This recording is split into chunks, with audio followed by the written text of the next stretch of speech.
Semoga Allah memberkahi majelis kita dan semua saudara kita di luar sana. Amin ya rabbal alamin. Ustadz, Ana ingin bertanya, setelah Ana berhijrah, terkadang Ana terkena futur dan terjerumus ke dalam maksiat. Terutama ketika sedang sendiri di rumah. Pertanyaannya, apakah maksiat yang dilakukan ketika sendiri itu eh, termasuk dosa syirik karena lebih takut dilihat manusia daripada dilihat Allah? Apakah amalan selama Ana berhijrah lenyap karena maksiat tersebut?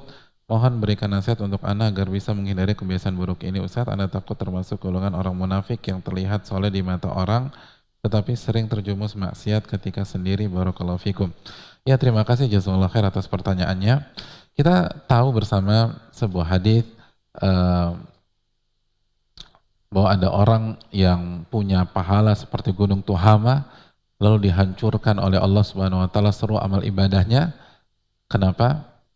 Karena Nabi SAW mengatakan idza khalau bimaharimillah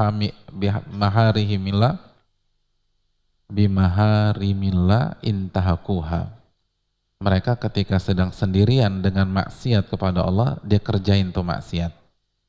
Itu yang membuat hancur lebur amal ibadahnya sebesar gunung. Tapi perlu kita ingat, di sisi lain Nabi juga bersabda, kullu ummatin mu'afan illal mujahirin. Semua umatku dimaafkan sama Allah kecuali orang-orang yang menampilkan maksiatnya. Menampilkan maksiatnya terang-terangan. Terang-terangan dipamerkan atau sekarang via sosmed dan seterusnya, itu diancam nggak diampuni. Berarti pemahaman terbaliknya, atau nggak usah pemahaman terbalik ya, langsung ambil keumuman hadis ini, kalau maksiatnya tidak terlihat, diampuni nggak sama Allah? Punya peluang besar diampuni oleh Allah Subhanahu wa taala. Lalu bagaimana kita mengkomparasikan antara dua hadis ini?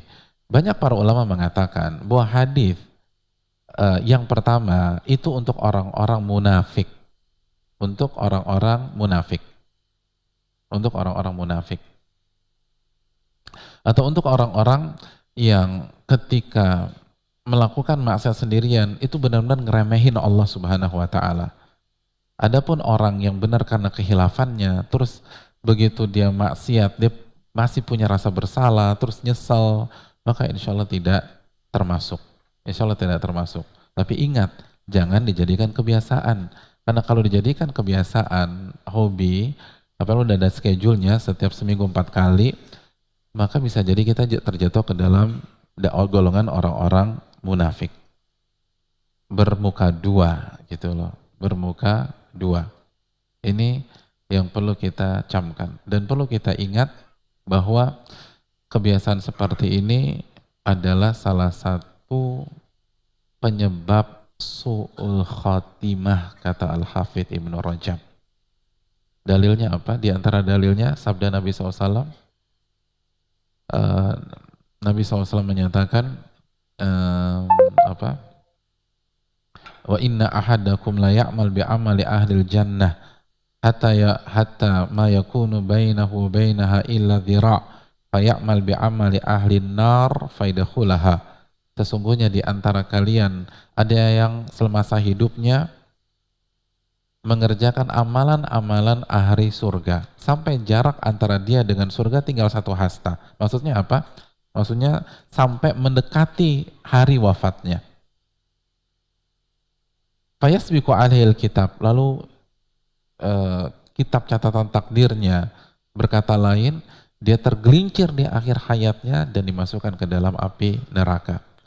Hadis ini sahih riwayat Imam Bukhari, dan dalam riwayat yang lain Nabi jelaskan apa penyebabnya, kok bisa nih orang mengerjakan amalan-amalan surga terus kepleset. Dan ini keluar dari kaidah umum. Kaidah umumnya kalau kita mengerjakan amal soleh akan mengundang amal soleh berikutnya, akan mengundang amal soleh yang ketiga mengundang yang keempat mengundang kelima sampai husnul khatimah. Tapi ini kok bisa beda? Dijelaskan dalam riwayat yang lain, kata Nabi, fima yadhar finnas, atau bima yadhar finnas okamaqal.